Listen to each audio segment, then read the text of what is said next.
캐나다의 어느 마을. 윌리엄!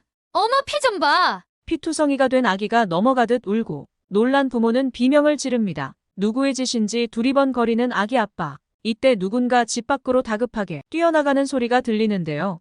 황급히 쫓아간 아빠는 피투성이의 현장을 보고 경악을 합니다. 대체 무슨 일일까요? 감동이 좋다. 오늘의 사연 시작합니다. 안녕하세요. 저는 캐나다에 살고 있는 올리비아라고 합니다. 지난번에 야생동물 때문에 아이가 크게 다칠 뻔했던 이야기를 들려드리려고 해요. 결혼 후 아이를 낳은 후부터는 집에서 프리랜서로 디자인을 하고 있어요. 결혼 전에는 열심히 회사를 다니면서 미래를 꿈꾸었는데요. 지금은 아이와 함께하는 시간을 더 많이 가지고 있어요. 저희는 몬트리올 근교 어느 마을의 한 조용한 주택가에서 평화로운 일상을 보내며 풍족하진 않아도 여유롭게 살고 있습니다. 남편은 매일 퇴근하면 바로 집에 와 아이를 돌보고 집안일을 해주고요. 제 목숨을 바쳐서라도 지키고 키워주고 싶은 제 아들 윌리엄이 있어요. 저희 가족들 덕분에 불안하던 저는 좀 더 안정적인 마음으로 살 수 있게 되었고, 가족이 한 사람에게 주는 긍정적 영향이 얼마나 큰지도 깨닫게 되었죠. 왜 가족을 울타리라고 하는지 알게 되었어요. 특히 저는 윌리엄이 생긴 이후에는 책임감이 생겨 더더욱 열심히 살고 있답니다. 아기에게 더 좋은 엄마가 되고자 공부도 하고, 또 제 일도 게을리하지 않으며 유튜브도 보고 강연도 들으면서 훈육도 열심히 공부하고 있어요. 그래도 육아는 참 어렵긴 하네요. 제가 생각한 대로 하면 쉽게 육아할 수 있을 줄 알았는데 아가는 절 닮았으면서도 저랑 똑같지는 않더라고요. 좀 크면 나아지겠죠? 힘들지만 행복한 육아와 일상을 살고 있답니다. 그러던 어느 날 정말 상상치도 못한 일이 일어나 큰일 날 뻔한 적이 있어요. 저희 윌리엄이 다쳤던 일인데요. 저는 그때 너무 놀라서 윌리엄을 안고 주저앉아 펑펑 오열했고, 윌리엄은 피투성이가 돼서 온 힘을 다해 울었죠. 남편은 윌리엄을 다치게 한 사람을 찾아 뛰어나갔다가 당황해서 넘어졌어요. 어느 공휴일이었어요. 남편은 저희가 먹을 스테이크와 파스타를 만들고 있었어요. 스테이크는 이상하게 저보다 남편이 더 잘하더라고요. 그래서 제가 좋아하는 남편의 스테이크를 휴일에 해주겠다고 남편이 요리 중이었죠. 저는 테이블을 세팅하고 2층에서 다이슨 청소기로 먼지를 청소하고 있었어요. 그러다 화장실을 청소하면서 문득 들어오는 햇살에 기분 좋아서 잠시 미소 짓기도 하는 평범하고 행복한 일상이었죠. 윌리엄은 4살이었는데요. 이젠 말도 잘하고 더더욱 과격한 행동을 하는 정말 남자아이 느낌이 물씬 나는 때였죠. 매일 쿵쿵 부딪히고 넘어지고 하면서 다치긴 했지만 그래도 집이 대부분 나무로 되어 있어서 크게 다친 적은 없었어요. 다만 항상 뛰어다니고 소리 지르는 통에 정신을 쏙 빼놓는 아이죠. 그러던 중 날씨도 공기도 참 좋아서 저희 집 잔디밭에서 놀으라고 현관문을 열어주었더니 윌리엄이 신난다고 뛰어나갔어요. 비누방울과 축구공을 어디서 찾아왔는지 야무지게 챙기고는 소리 지르면서 뛰어나가더군요. 저는 윌리엄을 보면서 빨래도 널고 집기도 물티슈로 닦고 있었어요. 제 아이가 노는 모습은 보기만 해도 얼마나 귀엽고 흐뭇한지 잔디밭에서 혼자 소리 지르며 구르고 장난감 칼을 휘두르고 또 밖에 준비해놓은 테이블 위에 올라갔다 뛰어내리기도 하는 모습들이 걱정되면서도 너무 귀여웠답니다. 그리고 드디어 남편의 요리가 마무리되어 가고 있었어요. 스테이크와 파스타 향이 너무 좋아서 저도 모르게 기분이 좋아졌는데요. 요리를 만들어주는 남편이 문득 사랑스러워서 2층에 잠시 공구를 가지러 간 남편을 놀래켜주려고 2층으로 갔어요. 그런데 저는 그때 그곳으로 가면 안 되었어요. 제가 1층에 있었다면 윌리엄은 안 다쳤을 텐데 제가 2층으로 올라간 순간 갑자기 마당에서 잘 놀고 있어야 할 윌리엄의 비명이 1층에서 들렸어요. 어머, 윌리엄! 어떡해! 남편과 저는 모두 2층에 있었어요. 아이의 비명을 듣자마자 저희 둘은 너무 놀라 계단을 날듯이 뛰어내려갔어요. 윌리엄은 이미 큰 울음을 터뜨리며 울고 있었고 몸이 피투성이가 되었어요. 마당을 바라보니 어떤 중형 정도 크기로 보이는 동물들이 도망가고 있었습니다. 아니, 자세히 보니 그 존재들은 뒤엉켜 싸우는 듯 했습니다. 남편은 분노가 가득 찬 얼굴로 사냥용 총과 방망이를 들고 마당으로 나갔어요. 이윽고 남편의 눈에는 어느 흰색 강아지와 야생 쿠거가 보였어요. 쿠거는 고양이과 동물인데요. 캐나다의 산림에서는 주의해야 하는 동물입니다. 빠르기도 하고 나무에 올라가기도 하죠. 종종 인간을 공격하기는 하지만 인간을 자주 공격하지는 않는데요. 맹수에 속하는 녀석인데 어쩌다 저희 마당까지 와서 공격을 했는지 모르겠습니다. 저희가 산 쪽에 살긴 한데 그 이전에도 이후에도 쿠거를 본 적은 없거든요. 남편은 흰색 강아지가 맞을까봐 총을 쏘지 못하다가 허공에 총을 한 방 쏘았어요. 그리고 방망이를 들고 달려갔죠. 그러자 깜짝 놀란 쿠거가 뒷다리에 피를 흘리며 주랭랑을 쳤어요. 흰색 강아지는 흠칫 놀라긴 했지만 이내 도망치는 쿠거를 바라보고 서 있었습니다. 그제서야 보니 자세도 곧고 털이 하얀 멋있는 강아지였어요. 저는 피를 흘리는 윌리엄을 보고 너무 놀라고 충격을 받아 윌리엄을 안고 그야말로 펑펑 울었습니다. 남편 역시 윌리엄을 살피며 크게 다치지 않은 것을 확인하고 바닥에 주저앉아 눈물을 보였죠. 정말 너무 다행이었어요. 흰 강아지 덕분인지 윌리엄의 피를 닦고 자세히 살펴보니 다리에 발톱으로 핥힌 정도였죠. 아이를 잘 지켜보고 있어야 했는데 자리를 비운 저를 끝없이 책망했고 또 윌리엄이 혼자 얼마나 무서웠을지를 생각하니 가슴이 미어졌죠. 잠시 후 마음이 진정된 윌리엄은 흰색 강아지가 자신을 구해주었다고 말했습니다. 그리고 멀리서 강아지의 이름을 부르며 달려오는 부부가 보였어요.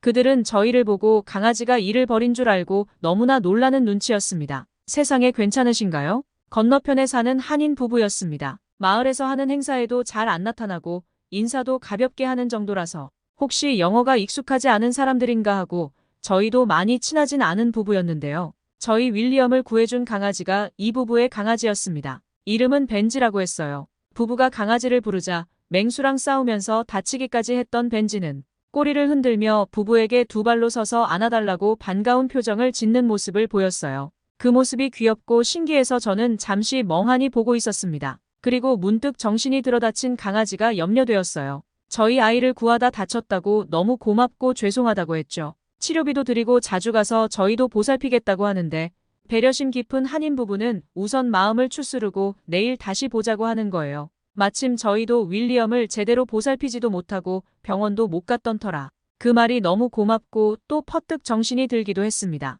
윌리엄을 어서 응급실에 데려가야 했어요. 캐나다는 제대로 된 진료를 보려면 시간이 오래 걸리거든요. 그래서 우선은 인사를 하고 응급실로 데려가서 윌리엄을 응급처치해 주었습니다. 다행히 눈에 보이는 곳만 다쳤고 심하게 다치거나 한 건 아니었습니다. 그렇다 해도 아이에게는 큰 상처였지만요. 목숨이 위험하지 않았던 것만 해도 너무 다행이라고 생각했죠. 정신없이 그날을 보내고 다음 날 저희는 부지런히 빵과 쿠키를 구웠어요. 한인 부부에게 감사 인사를 가기 위해서였죠. 또 남편의 자랑인 스테이크도 함께 갖고 사례금을 들고 한인 부부에게 갔어요. 강아지가 다쳐서 집을 비웠거나 아니면 혹시라도 화를 내거나 하면 어떡하나 조마조마하면서 윌리엄과 셋이 갔죠. 다행히 한인 부부는 집에 있었어요. 집에 들어가기도 전부터 벤지가 짖고 으르렁거리는 소리가 들리더군요. 신기하게도 저희가 들어가자 벤지가 짖는 걸 멈추었어요. 이후 한인 부부는 저희에게 차를 주면서 비로소 인사를 했어요. 아내분의 이름은 현진이더군요. 저는 현진 씨에게 드디어 감사 인사를 했습니다. 정말 고마워요. 당신의 반려견이 우리 윌리엄을 구했어요. 그리고 벤지가 다친 것에 대해 너무 미안하고 감사하게 생각합니다. 이건 저희의 작은 마음이에요. 치료비가 더 필요하시면 얼마든지 계속 더 드리겠습니다. 벤지가 다쳐서 저희도 마음이 너무 아파요.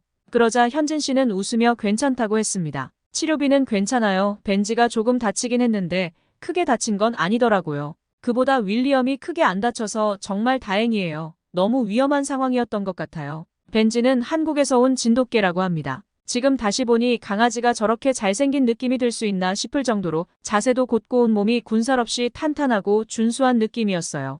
쫑긋솟은 귀부터 꼬리까지 이어지는 선이 너무 아름다웠습니다. 부부가 굉장히 아껴주는지 털의 윤기가 자르르 흘렀습니다. 그런데 그렇게 멋진 외모와 예쁜 하얀 털에 군데군데 긁힌 핏자국이 있어서 마음이 아프고 미안했습니다. 모르는 아이를 위해 목숨을 걸고 싸워주다니 정말 벤지에게 뭐든 다 주고 싶은 마음이었어요. 벤지는 어떻게 이렇게 용감한가요? 진돗개는 한국에서도 명품견으로 관리되는 강아지예요. 주인에게 충성스럽고 용맹하죠. 알고 보니 아직 사냥 습성이 좀 남아있는 진돗개는 종종 조그만 야생동물도 잡아온다고 합니다. 그리고 머리가 아주 영특해서 아마 아기를 구해야 된다는 생각을 하고 싸웠을 거라고 하네요. 진돗개는 몇 마리만 있어도 호랑이와 맞서 싸우고 혼자서도 멧돼지 같은 커다란 동물과도 겁먹지 않고 맞서는 대단한 견종이죠. 정말 신기했어요. 한국에서 온 강아지가 저희 윌리엄을 구해주다니요. 벤지는 한국에서 저희 아들이 키우던 강아지였어요. 그런데 아들이 해외로 파견을 가게 되면서 더 이상 강아지를 키울 사람이 없어서 저희가 맡게 됐죠. 부부도 강아지를 처음 키우는 거라 처음엔 좌충우돌이었다고 합니다. 특히 진돗개는 한 번 주인은 영원한 주인으로 여기는 충성심을 갖고 있어서 초반에는 한동안 아들의 빈자리를 채워주기가 어려웠다고 하네요. 그러던 중 문득 아들이 벤지를 맡기면서 놀아주라고 주었던 테니스 공이 생각났다고 해요. 아들이 던지면 벤지가 물어오곤 했던 게 기억이 나서 던져보았더니 처음엔 던져도 본 척도 안 하다가 언젠가부터 어슬렁어슬렁 갖고 왔다고 합니다. 그러면서 조금씩 마음을 열어갔다네요. 이후 부부는 인터넷으로 강아지의 습성에 대해서도 공부하고 또 훈련 방법도 열심히 배웠다고 해요. 점차 벤지와의 신뢰가 쌓이자 이제 벤지는 완전히 현진 부부를 따른다고 했습니다. 그런데 신기한 건 벤지가 종종 혼자 나가서 한두 시간 정도 지난 후에 집에 들어왔다는 거예요. 어딜 가는 거지? 했지만 따라 나갈 수도 없는 노릇이라 그냥 뒀었는데 그렇게 나갔다가 올 때면 어디서 뒹굴고 왔는지 털이 지저분해져 있었다고 합니다. 그렇게 몇 주를 다니더니 언젠가부터는 조그마한 동물들을 잡아왔다고 하네요. 아마 그동안 주변을 익히고 사냥을 시도했던 것 같아요. 저희도 몰랐는데 찾다 보니 진돗개 중엔 그런 아이들도 꽤 있다고 하는 것 같아요. 사냥도 하고 용맹스런 견종이다 보니 한인 부부는 벤지와 함께 산책을 자주 했습니다. 그 후로도 저희는 벤지와 반갑게 인사했고 한 번, 두 번 오가며 서로 밥을 먹다 보니 이 부부와는 이제 10년지기 못지 않은 절친이 되었답니다. 윌리엄도 벤지와 매일같이 함께 놀다 보니 동물에 대한 사랑도 점점 커져가는 것 같아서 아이 인성 교육에도 도움이 되었던 것 같아요.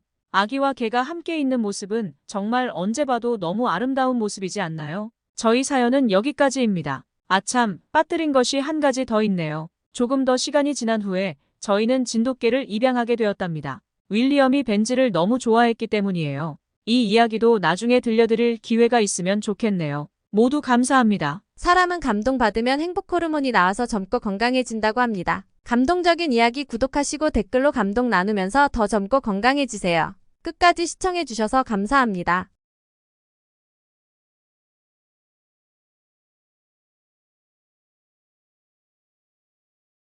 어느 서울의 한 지하철역, 대학생으로 보이는 외국인이 옆에 있는 한국인을 붙잡고 소리를 지르고 있습니다. 다른 외국인도 갑자기 바닥에 주저앉고 마는데요. 알고 보니 이 외국인들은 엘리트 의과대학 학생들이었다고 합니다. 과연 이 외국인 학생들에게 대체 무슨 일이 있었던 것일까요? 감동이 좋다. 오늘의 사연 시작합니다.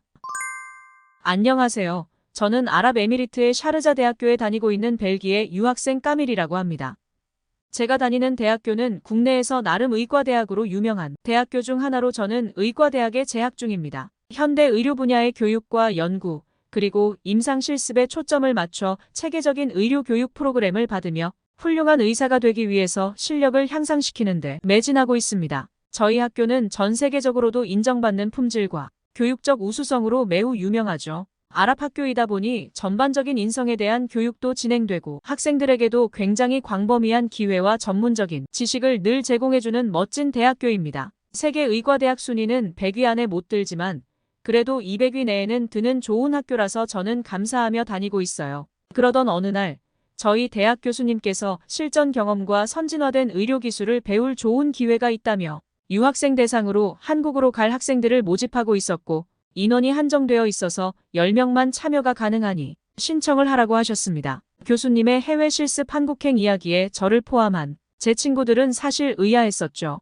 한국이라는 나라는 K-팝으로 유명한 것은 알았지만 전 세계적으로 인정받는 저희 학교에서 한국까지 가서 의료기술을 배워온다는 사실이 믿기지 않아서였습니다. 제 친구들 역시도 저와 같은 반응이었고 저희는 교수님에게 한국의 의료 수준이 어느 정도인지 물어봤더니 교수님은 한치의 망설임도 없이 한국 의료 수준은 세계에서도 손가락에 꼽힐 정도로 선진화되어 있다며 직접 가서 경험해보는 것을 권해주셨습니다. 태어나 한 번도 아시아 지역을 가보지 않았던 저는 이 기회에 여행도 하는 겸해서 친구들과 다 같이 한국으로 가자고 했고 그렇게 저희들은 한국행 비행기를 탈 수 있었습니다. 아랍에미리트 공항에서 무려 15시간도 넘는 장거리 비행이었어요. 그렇게 교수님과 우리들은 인천공항에 도착하였고 인천공항에 내리자마자 하나같이 모두 놀란 표정을 짓고 있었는데요. 인천공항에서 짐을 찾기 위해서 수화물 벨트 쪽으로 걸어 나갔는데 그 규모가 너무 커서 놀랐었습니다. 인천공항은 수화물을 받는 곳만 해도 사람이 1000명은 좋게 들어가고도 남을 엄청난 크기로 보였습니다.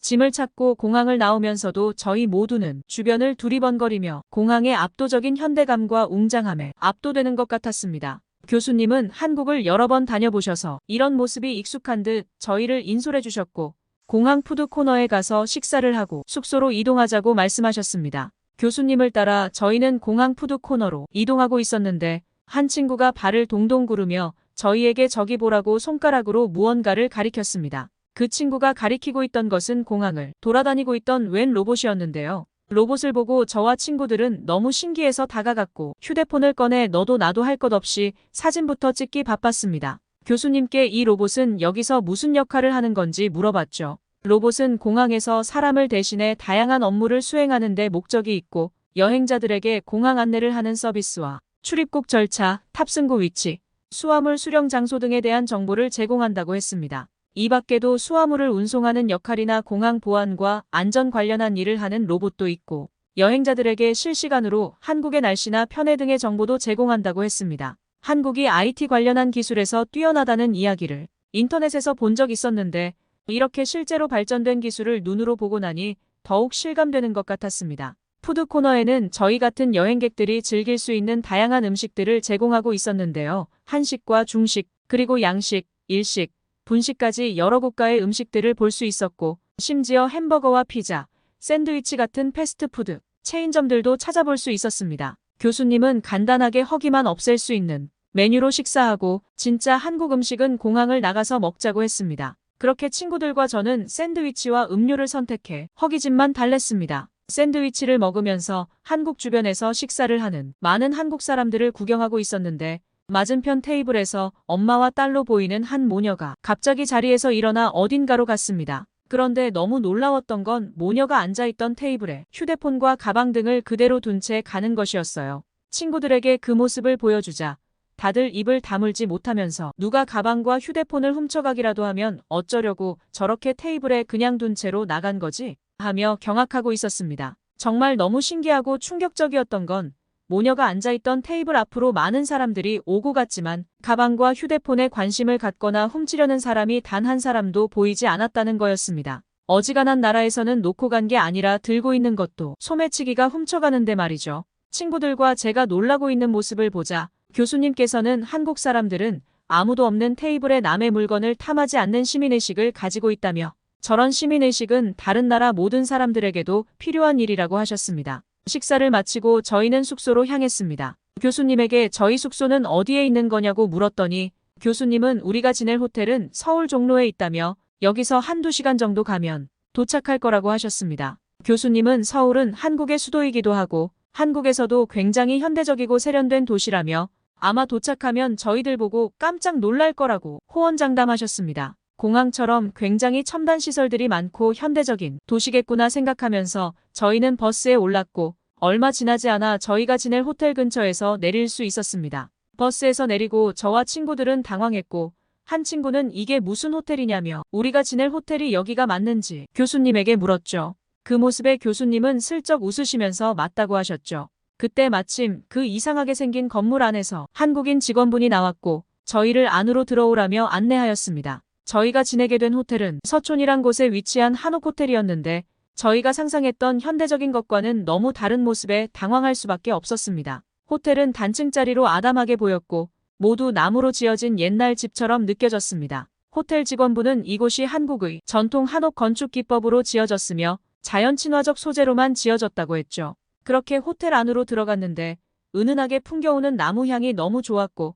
객실 방 안에 있는 침대와 가구들도 모두 옛스러운 전통 가구들로 꾸며져 있어서인지 왠지 차분하고 편안하다는 마음이 들었었습니다. 더 신기했던 건 바닥에서 온기가 느껴진다는 것이었죠. 호텔 직원분은 한국은 전통적인 난방 시스템인 온돌 바닥을 통해 열을 전달하여 방 안을 따뜻하게 해주는 방식이라고 이야기하셨습니다. 이 방식은 한국에서 오래전부터 사용되어 온 전통 방식이라고 했는데 어찌나 공기가 훈훈하던지 저희 친구들은 그대로 바닥에 누워 따뜻한 온기를 만끽했습니다. 12시간도 넘는 장거리 비행으로 피곤하기도 했고 공항에서 간단하게 식사까지 하고 온 터라 노곤노곤한 게 잠이 왔었죠. 그렇게 저와 제 친구들은 금방 잠이 들어버렸고 잠깐 눈만 붙이고 일어난다고 했었는데 잠에서 깨고 보니 밖은 이미 어두워져 있었습니다. 교수님과 저희들은 저녁 식사를 위해서 호텔 밖으로 나섰는데요.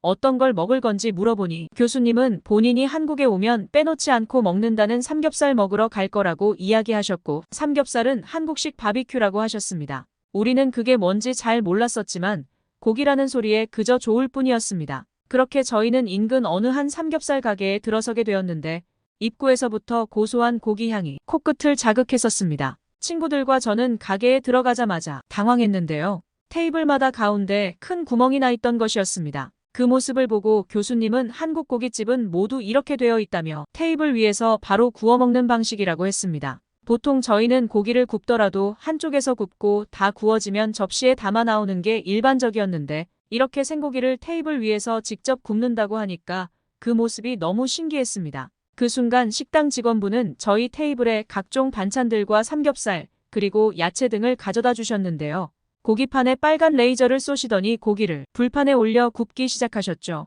숫자가 나오는 걸로 봐서 불판의 온도를 감지하는 것 같았습니다. 매우 신기하더군요. 굽고 있는 고기 밑으로 김치와 콩나물 그리고 마늘까지 잔뜩 올렸고 저와 친구들은 그 모습을 보면서 빨리 먹고 싶다는 생각에 눈을 떼지 못하고 쳐다만 보고 있었죠. 얼마 지났을까 고기가 노릇노릇 구워지니 직원분은 저희 친구들 접시에 고기들을 올려주셨어요. 그리곤 유창한 영어로 야채와 함께 싸먹으면 더 맛있게 먹을 수 있다며 직접 고기 하나를 상추에 올렸고 상추 위에 함께 구웠던 김치와 마늘을 넣어 싸주시면서 먹어보라 주셨습니다. 그렇게 받은 음식을 입에 넣어 먹기 시작했는데 약간 맵긴 했지만 고기를 넣은 입을 다물지 못할 정도로 너무 맛있었고 새로운 맛이었습니다. 저뿐만 아니라 제 친구들 역시 삼겹살을 먹어보더니 박수를 치면서 연신 감탄사를 쏟아냈고 왜 교수님이 한국에 방문하시면 늘 삼겹살을 먹는다고 하셨는지 단번에 이해할 수 있었죠. 맛있게 고기를 다 먹어가는 중에 직원분이 다가오시더니 교수님에게 밥을 볶아드려도 되겠냐는 말씀을 하셨습니다. 배부른 상태인데 밥이라니 못 먹을 것 같다고 교수님한테 우리는 말씀드렸죠. 교수님은 그런 저희를 보고 웃으시더니 직원분에게 5공기만 볶아달라고 이야기하셨습니다. 그러곤 저희에게 삼겹살 먹고 밥을 안 볶아 먹으면 그건 고기가 서운해할 것이라는 이상한 소리를 하셨고 직원분은 불판에 밥을 넣고 남은 삼겹살과 여러 가지 야채를 넣어 볶기 시작했습니다. 다 볶아진 밥을 교수님은 저희에게 얼른 한 입씩 먹어보라고 했습니다. 사실 볶는 중에 이미 이건 맛있겠다는 생각이 드는 냄새더군요. 배가 많이 불렀었지만 한 입만 먹어봐야겠다는 생각에 먹게 되었는데 아니 이것도 너무나 신세계였습니다. 친구들이 맛이 어떠냐고 저에게 물어봤는데 그냥 저는 묻지 말고 먹어보라고 하고는 계속 밥을 떠먹기 시작했습니다. 그 모습을 보고 있던 교수님은 마구 웃으시면서 그럴 줄 알았다고 많이들 먹으라고 하셨고 저와 제 친구들은 이미 배가 잔뜩 불렀는데도 개눈 감추듯 불판에 있던 밥을 남김없이 먹어치웠습니다.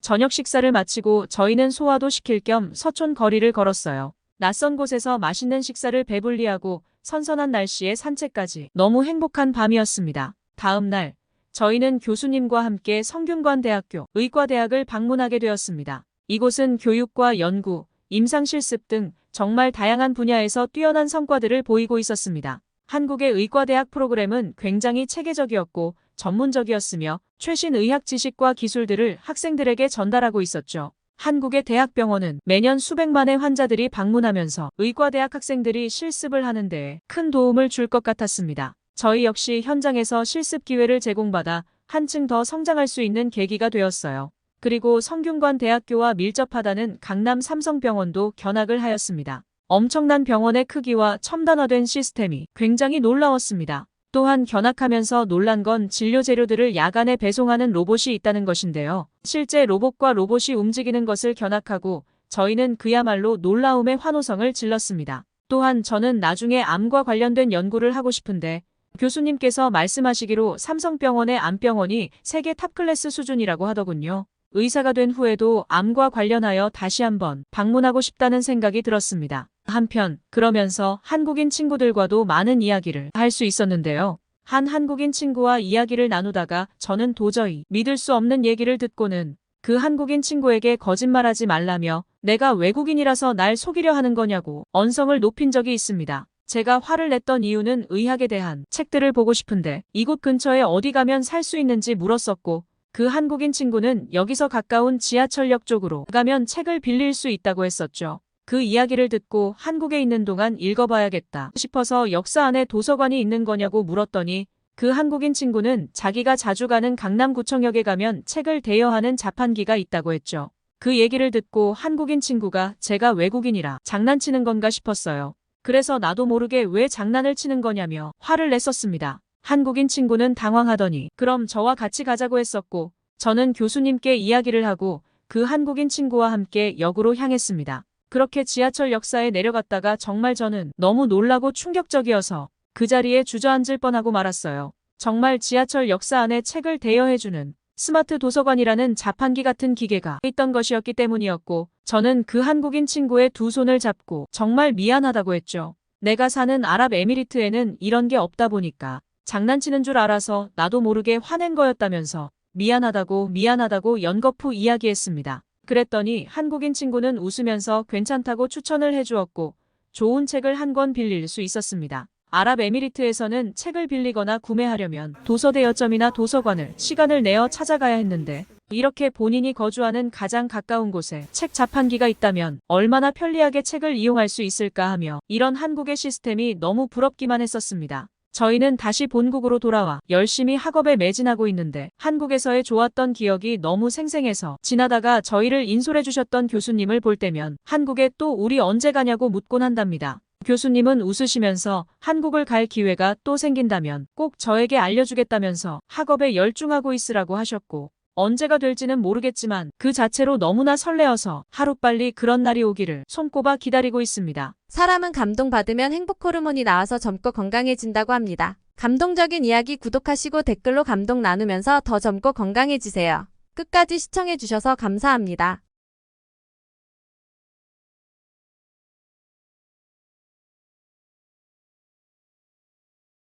아니, 북한에 가겠다고? 북한 말고 한국에 간다고. 같은 나라 아니야? 그런 가난한 나라에서 살겠다니.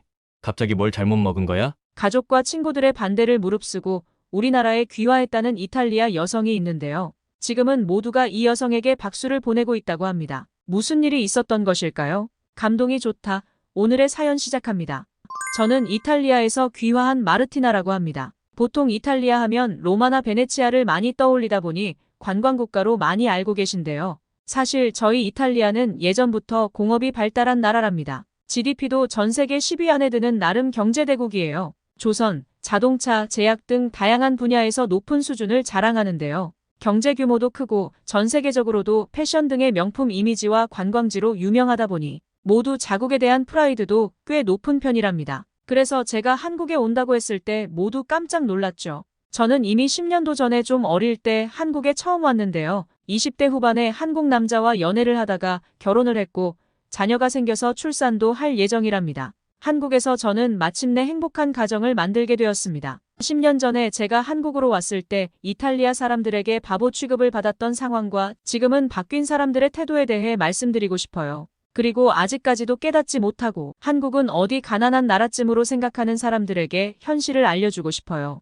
지금은 그렇게 심하진 않겠지만 제가 올 때 10년 전을 생각해보면 이때만 해도 한국이 덜 유명할 때라 제 주변 사람들은 왜 북한 같은 데를 가냐며 굉장히 심하게 반대를 했습니다. 아무래도 핵이 있고 미국과 대립하는 북한이 더 유명했어요. 부모님도 마찬가지였고 학교 교수님들도 전부 왜 한국 같은 데를 가냐는 말씀을 하셨어요. 지금은 한국에 오는 선택을 했던 저를 부러워하는 사람들이 100%지만 당시에는 나름대로 그럴 만한 이유는 있었습니다. 지금은 좀 암울하지만 말씀드렸듯이 이탈리아는 전통의 강국이었어요. 특히 5, 60년대에는 이탈리아의 경제 황금기라고 배운 것 같아요. 엄청 성장을 했다고 해요. 그 덕분에 지금도 여러분이 모두 아시는 그 유명한 G7에 속해 있지요. 물론 90년대부터 점점 기울기 시작했지만요. 반면 그동안 한국은 꾸준히 모든 면에서 성장해온 것 같아요. 그 힘들었던 IMF도 극복했을 뿐만 아니라 세계적으로 유명한 삼성, LG도 키워냈죠. 경제적으로 잘 살게 된 것뿐만 아니라 이제는 한국 문화가 전 세계에 퍼져나가기까지 하고 있고요. 차근차근 모든 것이 발전한 것 같아요. 하지만 이탈리아에서는 여전히 한국의 인지도가 엄청 높진 않은 편이에요. 북한과 헷갈리는 사람도 여전히 많고요. 어른들은 여전히 옛날의 영광에 취해 있는 분들도 많이 있지요. 저는 다들 이렇게 세계에 관심이 없는 게 참 답답해요. 어쨌든 제가 한국으로 떠나올 당시 이탈리아는 상당히 안 좋은 상황이었어요. 포르투갈, 이탈리아, 그리스, 스페인이 PIGS라는 안 좋은 이름으로 묶이며 경제 위기를 겪을 당시였죠. 모두 알고 계신가요? 약 10년 전에 그리스가 한창 어려울 당시 말이에요. 그때 우리 이탈리아도 큰 어려움을 겪었답니다. 전 그 당시 한국에 대해 알게 되면서 한번 와보고 싶었어요. 다양한 나라의 여자들이 모여서 이야기하는 방송에 이탈리아 여성도 함께 출연한 것을 보았고요. 삼성이 스마트폰에서 애플과 경쟁을 하는 걸 보면서 너무 신선한 충격이기도 했습니다. 모든 국가가 금융위기를 겪었는데 미국도 아닌 나라가 저렇게 잘 나간다고 하면서 신기했거든요. 그래서 저는 모두의 반대를 무릅쓰고 한국으로 왔답니다. 저는 한국어에는 자신이 있었어서 이탈리아어와 한국어를 번역하는 일을 하게 되었어요. 당시 많은 제 지인들이 이탈리아가 여전히 잘 살고 관광과 공업의 저력을 바탕으로 다시 큰 성장을 할 가능성을 보여준다고 말했지만 제가 느끼고 봤던 것은 전혀 그렇지 않았어요. 우선 한국 시민들의 평균적인 의식 수준이 정말 높았어요. 관광해 본 적 있는 분들은 아시겠지만 이탈리아에는 소매치기가 정말 기승을 부린답니다. 그래서 반드시 가방을 앞으로 하고 단단히 챙기면서 다녀야 해요. 하지만 한국에선 도난을 걱정해 본 적이 없어요. 아, 남편 말로는 자전거는 잘 훔쳐간다고 하더라고요. 그건 왜인지 모르겠네요. 또 화장실을 무료로 아무 곳에서나 이용할 수 있는 건 너무 충격적이었어요. 유럽에선 당연히 유료이고 지저분하기까지 한데 한국은 이렇게 깨끗하고 무료인데다 안전하기까지 하다고? 놀라운 일들이 정말 많았죠. 그리고 당시 빠르게 발전하는 한국의 IT 인프라가 너무 만족스러웠어요. 이건 정말 이탈리아뿐 아니라 다른 어느 나라와도 비교가 안 되는 수준이었죠. 말할 필요도 없이 인터넷 속도는 비교도 안 되게 빨랐고요. 스마트폰이 퍼지기 시작한 지 얼마 안 되어 이미 어플로 버스가 오는 걸 알 수 있었죠. 너무나도 편리하고 더더욱 편리해지는 한국에 사는 게 당연히 만족스러웠고 현재 지구상에서 가장 빠르게 변화하고 발전하는 나라에 사는 느낌이었어요. 사실 지금 생각해보면 이게 당연한 것이고 이게 현실인데 당시의 이탈리아 사람들은 우물안 개구리였죠. 마치 종교에 빠진 것처럼 현실을 부정했어요. 강대국인 이탈리아는 다시 잘 살게 될 것이고 한국은 북한이랑 헷갈리거나 중국 정도로만 생각했으니까요. 그들 머릿속에 아시아는 일본밖에 없었어요. 이탈리아에서 취직했던 친구들은 페이스북으로 자꾸만 걱정을 했습니다. 그런 후진국에서 어떻게 사냐고요. 그들은 진심이었어서 저는 그들의 마음이 고마웠지만 저는 그런 그들을 보면서 너무나 답답하다는 생각마저 들었습니다. 저는 한국에서 일하면서 한국이 얼마나 이탈리아보다 앞서고 있고 또 그 차이가 더 벌어질 것인지를 온몸으로 느끼고 있었어요. 이탈리아는 이렇다 할 대기업도 안 나오고 있는 반면 한국은 삼성과 LG가 이미 첨단 기업으로서 선두에 서기 시작했죠. 수출 제품도 스마트폰, TV, 에어컨, 모니터 등 전자제품 시장을 석권하다시피 하고 있었으니까요. 게다가 현대자동차도 저력을 갖고 있었고 좀 더 시간이 흐른 후에는 배터리에서도 세계 최강국 수준이라는 걸 알게 되었죠. 저는 그렇게 한국으로 귀화하고 싶다는 생각을 하게 되었답니다. 저는 친구들에게 이런 내용들을 전해주면서 제대로 된 현실을 봐야 한다고 했지만 제대로 공부할 생각도 안 하더군요. 그들에게 세상은 이탈리아와 유럽뿐인 것 같았어요. 이제는 이탈리아의 지인들도 알지만요. 어쩌면 이탈리아는 앞으론 언제나 오늘이 제일 전성기 아닐까요? 아직도 10년 전의 위기를 완전히 극복하지 못하고 있는 것 같아요. 저는 남편과 상의해서 이탈리아에 계신 부모님께 한국 여행을 시켜드리기로 했어요. 부모님께 한국을 보여드려서 제 걱정도 좀 덜어드리고 부모님이 한국으로 오시면 곧 태어날 아이도 돌봐주실 수 있고 그러면 부모님이 봐주시는 동안 제가 한국에서 계속해서 일을 할 수 있으니까요. 여러모로 좋은 의견이라 저희는 이견 없이 일을 진행했습니다. 부모님이 한국에 오게 됐다고 하시자 이제는 예전보다 한국을 알고 또 부러워하는 사람들이 많이 늘었다고 하네요. 반반 정도 비율인 것 같아요. 제 예상대로 부모님은 역시나 인천공항에서부터 그야말로 신세계를 본 표정이었어요. 정말 최첨단 공항 느낌이었죠. 일단 이렇게 깔끔한 공항이 이렇게 거대하다니 하며 큰 충격을 받으셨고요. 로봇이 다니고 출입국 심사도 정말 빨랐어요. 직원들은 모두 친절하고 업무에 능숙했으며 공항 내부에는 온갖 편의시설이 총집합되어 있었어요. 낡은 공항만 봐오신 부모님이 놀라시기엔 충분한 장소였죠. 한국이 어떤 나라인지 거의 모르셨기에 인천공항에서 놀라시는 모습을 보고 저도 기분이 좋았어요. 한국에서의 생활을 좋아하실 것 같아서요. 우선은 부모님 짐을 풀기 위해 저희 아파트로 함께 왔어요. 부모님은 아파트 단지의 규모에 깜짝 놀라시더군요. 저희 아파트가 1000세대 정도의 대단지거든요. 이탈리아에서는 자주 볼 수 없는 주택 아래의 지하 주차장을 들어가면서 이렇게 지하 주차장이 넓고 크냐며 깜짝 놀라시더니 공동 현관을 들어갈 때 문이 자동으로 열리자 여기는 보안은 별로 안 좋겠구나란 말씀을 하시더라고요.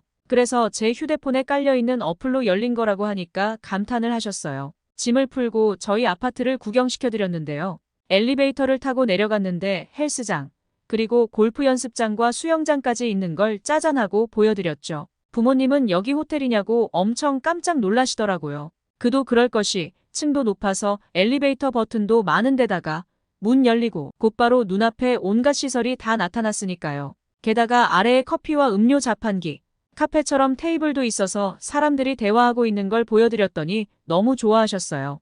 아무래도 할머니, 할아버지들이 많이 계셨어서 더 감정이입이 되셨던 것 같아요. 그리고 밖으로 나가서 우리 아기가 뛰어놀 딱딱하지 않은 바닥의 놀이터를 보셨을 때는 그야말로 입을 다물지 못하고 침 흘릴 만큼 감탄을 하시더군요. 이런 바닥이면 아기들이 넘어져도 아프지 않겠네 하시면서요. 그리고 제 야심찬 코스인 서울로 이동해서 유명한 관광지들을 보여드렸어요. 제 생각엔 현재 지구에서 가장 핫한 도시라서 여길 보여드리면 아주 좋아하실 것 같았거든요. 부모님이 좋아하실 만한 북촌 한옥마을과 경복궁을 먼저 보여드렸더니 어떻게 이런 빌딩 숲 주변에 이렇게 한적한 전통집들과 궁궐이 있냐며 황홀해하셨어요. 이탈리아 사람들은 역사가 있는 곳을 좋아하거든요. 그래서 한국의 역사를 느낄 수 있는 곳들을 먼저 보여드렸죠. 역시나 제 계획대로 너무 기뻐하고 마음에 들어 하셨어요. 그 다음엔 서울에서 가장 핫한 곳 강남이죠. 고층 빌딩이 가득하고 넓은 도로, 수많은 외제차들, 트렌디한 젊은 사람들이 도로를 메운 핫플레이스를 보여드렸더니 왜 이제 불렀냐며 타박을 하실 정도였어요. 한국이 이 정도로 발전한 나라인지 예상 못하셨기에 부모님은 정말 진심으로 많이 놀라시는 눈치였어요. 그동안 사진을 보내드려도 심드렁 하셨었는데 직접 보시니 입을 다물질 못하셔서 제가 옆에서 팔이 들어가겠다고 놀렸답니다. 아파트와 서울 투어 이후 부모님은 완전히 마음을 놓으셨답니다. 제가 이탈리아로 굳이 돌아오지 않고 여기서 아예 쭉 살아도 괜찮겠다고요. 아이들도 한국에서 자라면 이런 인프라를 누리고 살 테니 꼭 한국에서 살라고 하셨어요. 이왕 한국에서 태어난 거 굳이 이탈리아 사람으로 살아봐야 좋을 게 뭐가 있냐며 말이죠. 역시 부모님들은 자식들이 생각하지 못한 것들까지 멀리 보고 미리 생각해 주시는 것 같아요. 사실 부모님이 이렇게 말씀하지 않으셔도 이미 그럴 생각이기는 했지만 혹시라도 부모님이 이런 것들을 기분 나빠하실 것 같아서 어떻게 말씀드릴까 고민하고 있었는데 먼저 말씀해 주시니 마음도 너무 편하네요. 부모님이 돌아가시고 난 뒤 소문이 퍼졌는지 이탈리아에 제 친구들이 연락이 점점 오네요. 무시하거나 한심하게 볼 때는 언제고 말이죠. 몇몇은 제가 롤모델이라며 자기 좀 살려달라고 한국에서 살게 해달라고 엄살을 피우고 잘 되면 $5,000 줄 테니 도와달라는 친구도 있고 제 급여를 들으면 친구들이 놀라는 것도 재밌더군요. 자꾸만 일단 만나자는 친구들도 많아요. 얘기를 듣고 싶다고요. 이런 변화에 저는 요즘 과거의 나를 많이 칭찬하고 있답니다. 그때 제가 했던 판단이 옳아서 기분도 좋고 지금의 제 삶도 만족스러워요. 앞으로도 한국에서 즐겁게 행복하게 살겠습니다. 예쁜 호녀라로 태어날 저희 아기와 함께요. 언젠가 만나게 되면 여러분도 반갑게 인사하고 지내요. 사람은 감동받으면 행복 호르몬이 나와서 젊고 건강해진다고 합니다. 감동적인 이야기 구독하시고 댓글로 감동 나누면서 더 젊고 건강해지세요. 끝까지 시청해주셔서 감사합니다.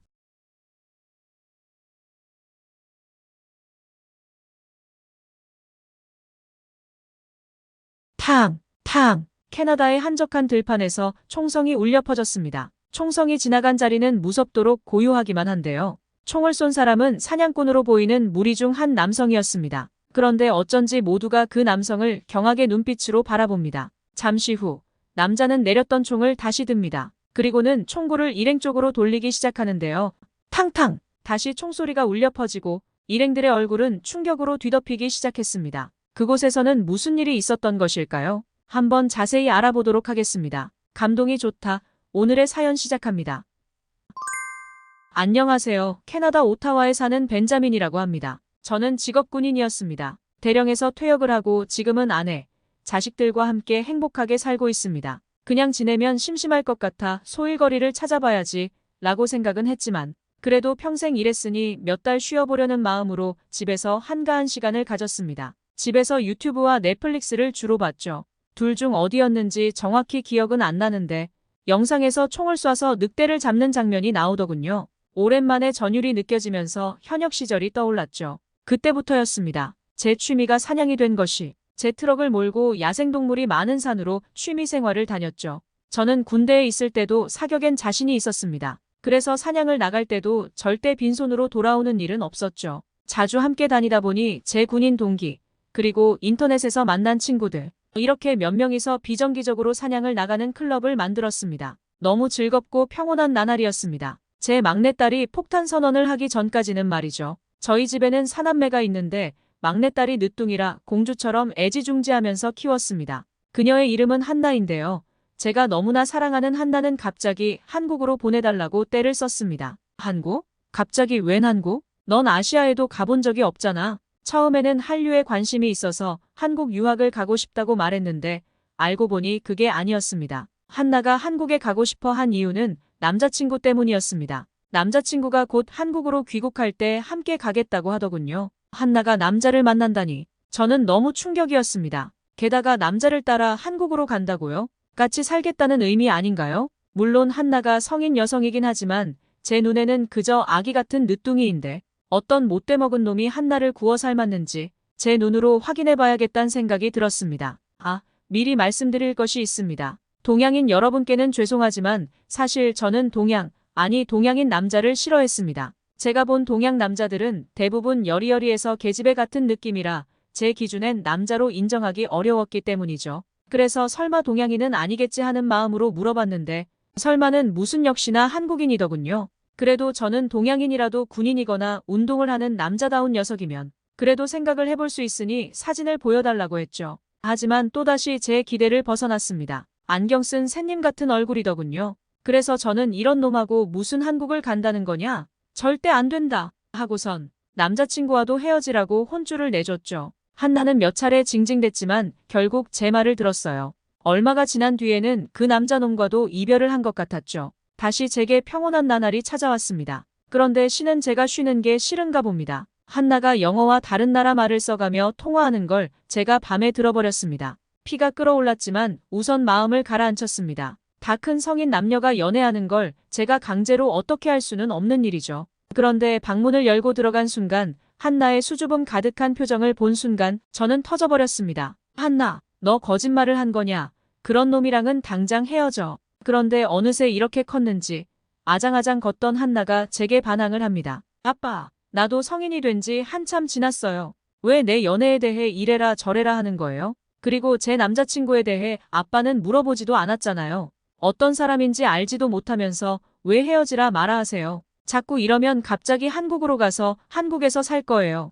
저는 큰 충격을 받았습니다. 사람 보는 눈은 부모가 더 있는 법인데 막내딸이 도대체 어디에 꽂혀서 저렇게 제대로 된 판단을 못하는 것일까요? 한국으로 함부로 갔다가 큰일이라도 나면 어쩌려고요. 그런데 저 몰래 갑자기 한국으로 가버린다는 말이 제 심장에 꽂혔습니다. 한나는 정말로 그렇게 할 수 있는 나이란 생각이 들더군요. 그래서 저는 잠시 어버버하다가 알았다며 남자친구에 대해 들어보자고 했죠. 한나는 지금 이 기분에 무슨 대화를 하냐며 내려가라고 화냈어요. 어쩔 수 없이 작전상 후퇴를 했습니다. 그리고 며칠 뒤 기회를 봐서 음료를 들고 한나에게 갔어요. 사과와 함께 남자친구에 대한 이야기를 꺼내자 그제야 들을 수 있었습니다. 캐나다에서 태권도장을 하다가 그 태권도장을 팔고 한국에서 다시 태권도장을 차리려고 한다는군요. 체격은 작아 보였는데 그래도 할 줄 아는 게 하나는 있다니 다행입니다. 평범한 회사원이었으면 더 마음에 안 들었을 거라. 회사원이면 어쩌나 하며 걱정했는데 태권도 사범이라니 너무 다행이었죠.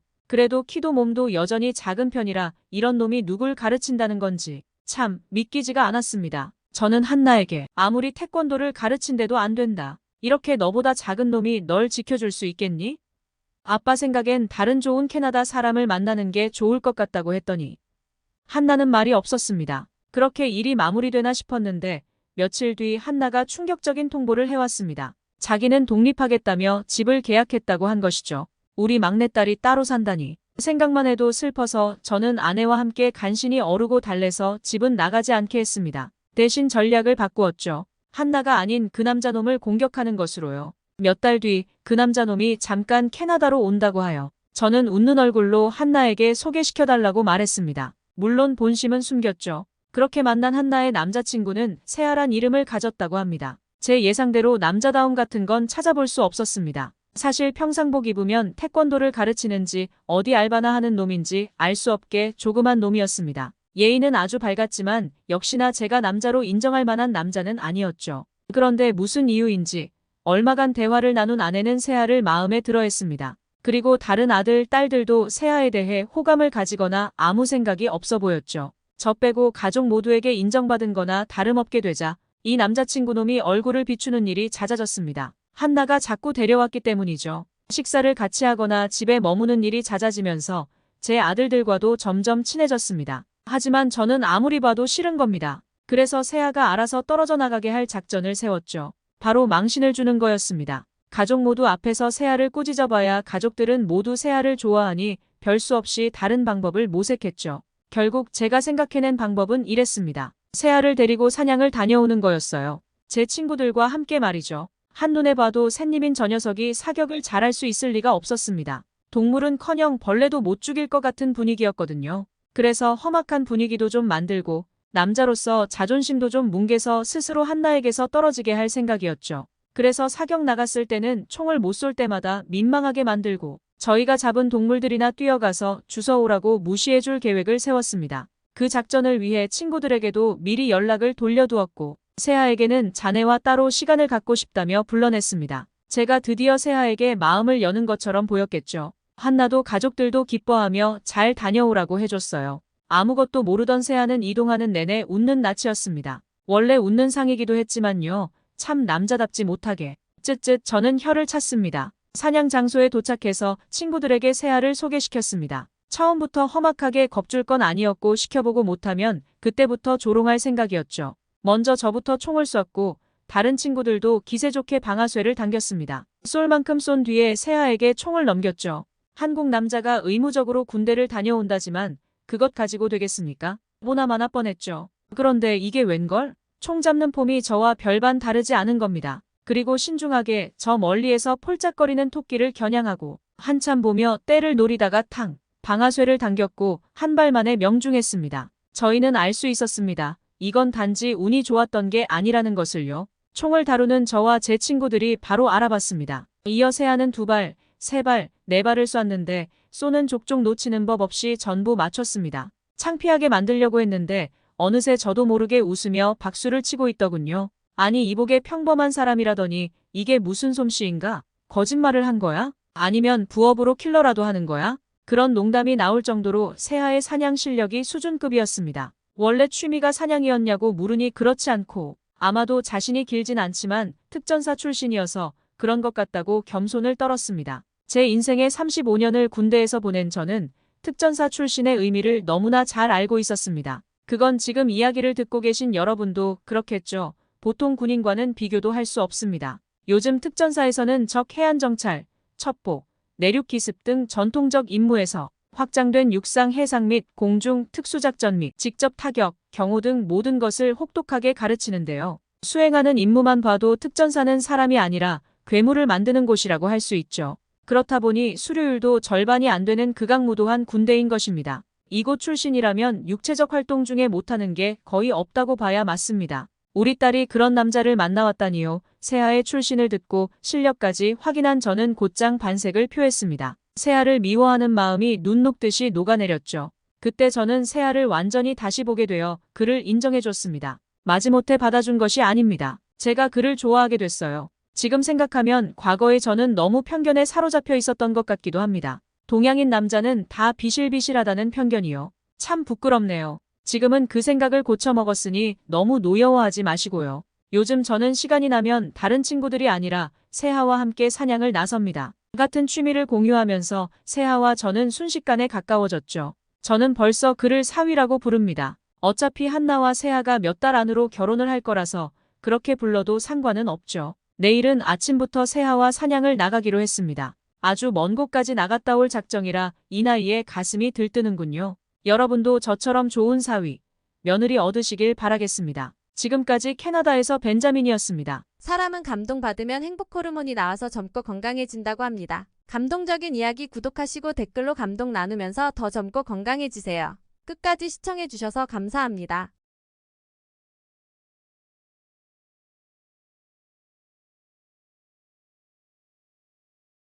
은퇴 후 어떤 삶을 살지는 많은 사람들의 고민이자 현실이죠. 요람에서 무덤까지 걱정 없는 삶, 복지국가의 대명사, 스웨덴의 유명한 구호입니다. 이러한 복지천국 스웨덴에 사는 여성 승무원이 아버지와 함께 한국에 방문했는데요. 그녀는 단 2시간 만에 뜨거운 눈물을 흘리며 복지는 한국이 최고라고 했다고 합니다. 그녀는 무슨 일을 겪은 것일까요? 감동이 좋다. 오늘의 사연 시작합니다. 안녕하세요. 저는 스웨덴에 사는 승무원 앨리스라고 합니다. 승무원이다 보니 세계 각국을 여행 다니는 게 정말 큰 장점이에요. 개인적인 여행도 아주 저렴한 가격으로 항공권을 구매할 수 있고요. 일하면서 방문하게 되는 국가 중 한번 가보고 싶은 곳이 생기면 다음 휴가 때 들러서 제 기대와 실제 경험을 맞춰보기도 하죠. 한국도 종종 비행한 적이 있는데요. 솔직히 승객들 수준은 세계 최고라고 해도 될 정도였고 인천공항도 전 세계에서 최상위에서 꼽히는 월드클래스 공항이었어서 한국은 제 여행 후보지 목록 상위권에 있는 국가였답니다. 그리고 전 얼마 전에 드디어 한국에 갔던 이야기를 해드리려고 해요. 저는 승무원이다 보니 자주는 아니지만 다른 나라 승객들과 종종 이야기를 할 때도 있어요. 전 세계적으로 경제 규모가 가장 큰 나라인 미국이나 중국의 사정을 들은 적이 있는데 저런 곳에서 인간다운 삶을 살 수 있나 싶을 정도로 복지가 열악하더군요. 미국은 비싼 보험을 들면 병원비가 저렴해지고 저렴한 보험을 들면 병원비가 비싼 구조라는데요. 결국 같은 거 아닌가요? 돈이 많이 든다는 것은요. 들으면서도 정확히 이해가 안 되었습니다. 왜 그렇게 병원비가 비싼 것인지요. 그래서 지난번에도 한 승객이 얘기하길 본인은 원화로 매월 100만 원 이상을 보험료로 납부하고 있다고 합니다. 거짓말인 줄 알았죠. 진심으로요. 그런데 그분은 진지하게 얘기하시더군요. $1000 가까이 보험료를 내면 생활은 어떻게 유지하죠? 너무 팍팍한 삶이 아닌가 싶었어요. 게다가 보험료를 낸다고 해서 내가 가고 싶은 병원에 가는 것이 아니라 보험회사와 계약된 병원이 따로 있다네요. 정해진 병원에만 가야 하는 것이죠. 전 세계에서 가장 선진국인 미국이 그 지경이라니 저는 전혀 몰랐고 그것을 알게 되었을 때 너무 놀라서 잠깐 멍해졌었습니다. 중국은 뭐 말할 것도 없죠. 거긴 여전히 사람들이 자유가 없는 곳이니까요. 그러면서 문득 제가 스웨덴의 복지를 너무 당연하게 생각하고 있었나라는 생각이 들었습니다. 모두 아시다시피 스웨덴은 복지 강국이죠. 저는 예전부터 세계에서 복지 수준이 가장 뛰어난 스웨덴에 살고 있다는 것이 자랑스러웠는데요. 승무원 일을 하면서 더더욱 자부심이 생기고 또 감사하게 되었습니다. 세계 어느 나라와도 비교할 수 없을 정도의 복지를 자랑하고 있으니 스웨덴에 사는 것에 감사하고 긍지를 느끼자고 동료들에게도 이야기하곤 하죠. 그런데 최근 저희 가족에게 문제가 생겼었는데 우리나라 복지가 이 정도밖에 안 되나? 라는 허탈함과 분노가 있었던 경험이 있었어요. 놀랍게도 이 문제는 제가 여행 가고 싶어 했던 한국에서 실마리를 찾을 수 있었고요. 이 사연은 최근 떠났던 저희 가족 여행에 관련된 이야기입니다. 스웨덴에는 휴식을 갖고 마음을 편안하게 할 수 있는 왕의 정원이라는 곳이 있어요. 저희 아버지가 좋아하시는 곳입니다. 건물도 멋있지만 자연을 느낄 수 있게 예쁘게 꾸며져 있어 저도 좋아한답니다. 사람들이 많이 찾는 곳이기도 하고 각종 공연도 많아서 큰 비용을 들이지 않아도 즐길 거리가 많은 곳이죠. 그리고 가장 중요한 건 제가 봐도 저희 아버지는 키도 좀 크고 잘생긴 편이신데요. 그래서 젊었을 때 인기가 좀 많았어서 길거리 걸으면 하루에 한 번씩은 여자들이 느닷없이 선물을 주면서 데이트를 요청했다고 해요. 맨날 허풍이죠. 전 믿지 않아요. 어쨌든 이 왕의 정원은 저희 아버지가 젊었을 때 그 수많은 여성들과 데이트를 했던 곳이랍니다. 그런데 아버지의 젊었을 때 추억을 찾아 떠난 여행에서 우린 병원 신세를 져야만 했습니다. 왕의 정원으로 가기 위해 차를 타고 달리던 중이었어요. 옆 차선에서 달리던 버스가 코너를 돌다가 그만 중심을 잃고 옆으로 넘어졌고 그 자리는 아수라장이 되어버렸습니다. 당시 그 버스는 저희와 같은 방향으로 향하던 중이었고 저희는 이를 피하려 브레이크를 밟고 핸들을 꺾었지만 사고를 피할 수는 없었습니다. 결국 저와 아버지는 병원 신세를 져야만 했죠. 다행히 안전띠를 착용하고 있던 터라 부상은 가벼웠고 얼마 지나지 않아 우린 퇴원을 했는데요. 그런데 무슨 일인지 며칠 뒤부터 아버지의 상태가 이상했습니다. 자꾸 앞이 흐릿하게 보인다는 것이었어요. 너무도 걱정되어 병원을 찾았죠. 뇌 MRI 결과 안구 쪽에 살짝 이상이 있긴 한데 아무래도 정확한 것은 안과 전문의에게 문의를 해봐야 한다는 이야기를 들었습니다. 이야기를 듣자마자 안과를 들렀지만 안과에서 시력 검사를 받으려면 일주일은 기다려야 한다더군요. 사고로 눈에 이상이 있단 얘기를 들어서 하루하루가 급한데 무슨 일주일이에요. 정말 미치겠더군요. 하루하루가 지날수록 아버지의 상태는 급속도로 심각해졌어요.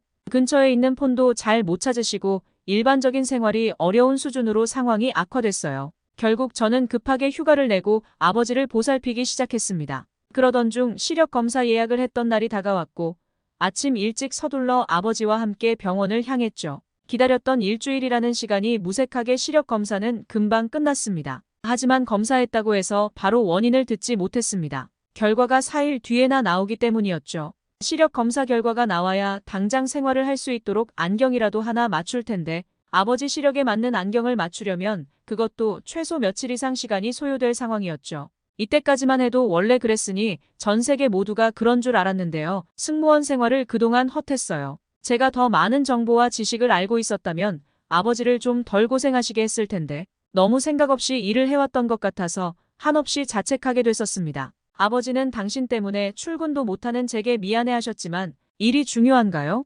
당연히 아버지가 중요하죠. 게다가 아버지의 상태가 점점 악화되고 있었어서 너무 걱정이 많았습니다. 불안해서 미칠 지경이었는데 아버지가 느낄까봐 밝게 행동하려고 노력했어요. 그러던 중 회사 동료 한 명이 채팅방에서 신기한 이야기를 공유했습니다. 전 세계 어디를 가도 시력 검사와 안경 제작까지는 최소 일주일은 걸릴 것 같은데 딱 한 곳, 한국은 하루 안에 가능하다는 걸 유튜브에서 봤다는 거예요. 빠른 경우 몇 시간이면 된다더군요. 아니 시력 검사 예약 잡고 시력 검사 결과도 기다리고 또 안경도 제작하는 시간이 있는데 1시간이라니요? 저는 한국을 좋게 생각하고 있었기에 정말인지 궁금해졌습니다. 언젠가 한국으로 비행을 가게 되면 한번 확인해 봐야겠다는 생각을 했어요. 이때 바로 갈 생각을 했어야 했는데 그러지 못했던 게 아쉽더라고요. 그리고 안과에 방문했는데요. 저희 아버지는 교통사고 후유증으로 급성 시력장애가 왔다고 합니다. 보통 며칠 내로 증상이 심각해졌다가 가라앉는 증상이었지만 아버지 연세가 있기 때문에 회복 시간이 조금 더 걸리고 또 증상도 일반적인 경우에 비해 좀 심하다고 하네요. 어쨌든 이런 경우는 교통사고 충격으로 인한 것이라 당장은 방법이 없고 일단 안약을 넣으면서 시력이 돌아오길 기다려보는 게 일반적인 처치라고 했습니다. 그러면서 대개 수일 내에 정상 시력으로 돌아오기 때문에 증상을 호소하는 사람이 많지 않은 후유증이라고 걱정할 것 없다고 저를 안심시켰습니다. 다행히 안약은 어느 정도 효과가 있었고 점차 일상생활도 회복되었죠. 저도 다시 출근을 시작할 수 있어서 다행이었어요. 하지만 꽤 많이 낮아진 아버지의 시력이 완전히 돌아오지 않는 것이 문제였어요. 원래는 같은 연령대에 비해 건강도 좋고 시력도 좋던 아버지이셨는데요. 이제는 신문과 건물 간판의 글씨도 흐릿하게 보이고 폰도 보기 어려우셨죠. 그때쯤 한국행 비행 스케줄이 잡혔는데 지난번 채팅방에서 동료가 공유했던 한국의 초스피드 서비스가 떠올랐습니다. 그래서 비행에 붙여서 휴가를 며칠 쓰고 아버지도 함께 비행기표를 예매했습니다. 어차피 가보고 싶었던 곳이니 이참에 관광도 하고 또 아버지도 안과 진료 보고 안경도 맞출 수 있지 않을까 하는 생각이 들었어요. 그 정보가 꽝이면 그냥 관광만 하는 거죠, 뭐. 아버지도 해외에 나가신 지 몇 년 되셨으니 괜찮을 것 같았어요. 그리고 한국에 도착한 저희는 생전 처음 온 나라의 이색적이고 아름다운 풍경을 지나치며 미리 검색해둔 안과로 향했습니다. 한국의 안과는 대부분 안과병원과 안경점이 한 곳에 같이 있거나 바로 그 옆에 붙어있는 형태였습니다. 한국 지리에 익숙하지 않기에 병원에서 안경점을 찾아다니는 수고를 덜 수 있겠다고 생각했죠. 시력 검사를 하고 며칠 뒤에 와도 장소를 헷갈리는 위험은 없을 것 같았습니다. 그런데 저의 이런 생각은 아무런 소용이 없었다는 사실을 병원 도착 5분 만에 깨달았죠. 안과 병원 데스크에서 아버지 인적 사항을 등록하고 검사 날짜를 예약하려 했는데 지금 당장 가능하다는 것이었습니다. 다른 환자 예약이 없으면 그럴 수도 있지라는 생각과 외국인이라 배려해주는 건가 생각을 했죠. 그렇게 궁금증만 가득 안고 검사실로 향했습니다. 의사는 아버지의 눈에 기계를 대고 몇 가지 질문했죠.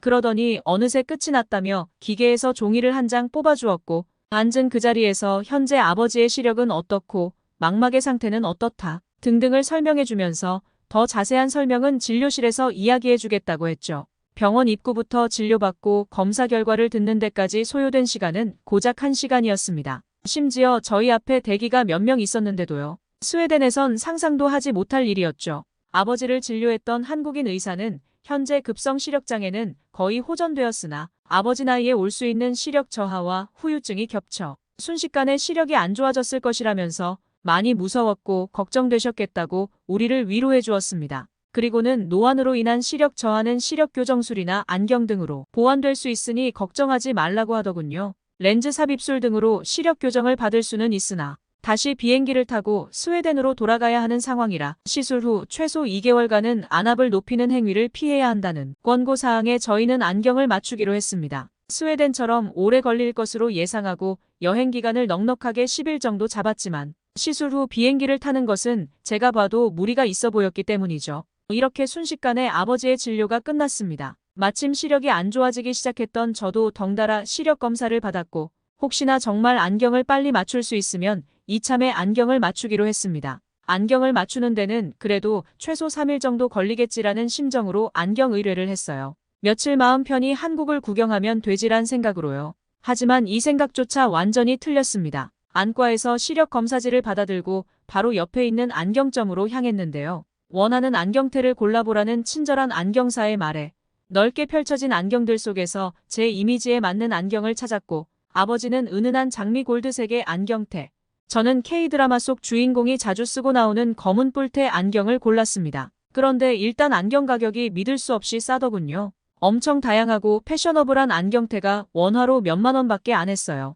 여기가 중국도 아닌데요. 그래서 안경테 저렴하게 했다며 기분이 좋아서 안경을 드리고는 그럼 언제 오면 될까요? 저희가 여행 중이라 며칠 내로 받았으면 합니다. 라고 말하자 안경사는 조금만 기다리면 안경이 나오니 잠시 기다려 달라고 했죠. 조금이 며칠이죠? 네? 잠깐이면 된다고요? 안경사의 말없는 웃음에 그동안 힘들었던 시간들이 지나가면서 저도 모르게 뜨거운 눈물이 흘렀어요. 스웨덴에서 답답한 마음으로 1시간을 하루처럼 지내던 날들. 혹시라도 무슨 일이 생길까 이대로 있어도 괜찮나 불안한데도 아버지가 더 불안해하실까 말도 못하고 속만 끓이던 시간들. 그렇게 지내면서도 안경은 생각도 못했는데 한국에선 고작 30분도 안 됐는데 안경테를 받을 수 있었습니다. 안과 시력 검사에서 안경이 완성되기까지 총 2시간도 안 걸렸어요. 2시간의 기적. 이건 정말 어메이징한 일이었습니다. 이게 실제 지구 어딘가에서는 당연한 일이었다니요? 이 내용을 공유한 유튜버는 정말 제겐 신 같은 존재가 되었습니다. 그리고 동료 직원에게 채팅을 해야겠다는 생각에 저절로 웃음이 지어졌습니다. 알고 보니 한국은 굳이 안과를 가지 않더라도 안경사가 시력을 검사하고 안경을 만들 수 있는 자격이 있어서 안경점에서 시력 검사부터 안경까지 1시간 이내로 가능한 것이더라고요. 정말 스웨덴이었다면 이 과정을 거의 한두 달에 걸쳐서 최소 3번 이상은 왔다 갔다 했었을 거예요. 번거롭기도 번거롭고 시간도 오래 걸렸겠죠. 복지천국이면 뭐하나요? 아플 땐 이렇게 빨리빨리 진료보고 치료받을 수 있는 게 최고의 복지인 것 같아요. 그런 면에선 한국이 복지천국이네요. 빨리빨리의 나라라더니 정말 미친 속도라는 생각이 들었습니다. 만약 이런 속도를 당연하게 느낀다면 여러분은 정말 한국에서 태어난 걸 감사하게 생각하셔야 해요. 마치 공기의 소중함을 모르는 것과 같아요. 한강의 기적이란 말을 들었었는데 한국의 눈부신 발전은 정말 놀라움 그 자체였습니다. 한국 온 지 하루 만에 안경을 쓰고 오랜만에 선명한 세상과 딸의 얼굴을 본 아버지도 그만 눈물을 터뜨리고 말았는데요. 아마 내심 표현은 못하셨겠지만 갑자기 흐릿해진 눈 때문에 혹시 이대로 영영 제대로 앞을 보지 못하게 되는 것은 아닐까 두려움에 사로잡히셨던 것 같습니다. 저도 걱정이 되었는데 아버지는 오죽하셨을까요? 다른 곳도 아니고 눈이었으니까요. 그 후 남은 일정은 정말 신나게 돌아다녔습니다. 한국에서 맞춘 안경을 쓰고요. 궁궐, 한옥, 그리고 번화한 강남 등 서울만 봐도 생각보다 볼 게 많아서 참 즐거운 여행이었습니다. 한국에서의 일정을 마무리하고 스웨덴 행비행기에 몸을 싣고 눈을 감으니 지난 몇 개월간의 암흑과도 같은 과정이 스쳐 지나갔습니다. 정말 너무 다행이었죠. 그 직원이 채팅이 아니었다면 아버지는 최소 1, 2개월은 더 고생하고 두려우셨을 거예요. 제가 모르는 그 유튜버도 너무 고맙고 직원도 고맙습니다. 그리고 물론 한국이 가장 많이 고맙습니다. 사람은 감동받으면 행복 호르몬이 나와서 젊고 건강해진다고 합니다. 감동적인 이야기 구독하시고 댓글로 감동 나누면서 더 젊고 건강해지세요. 끝까지 시청해주셔서 감사합니다.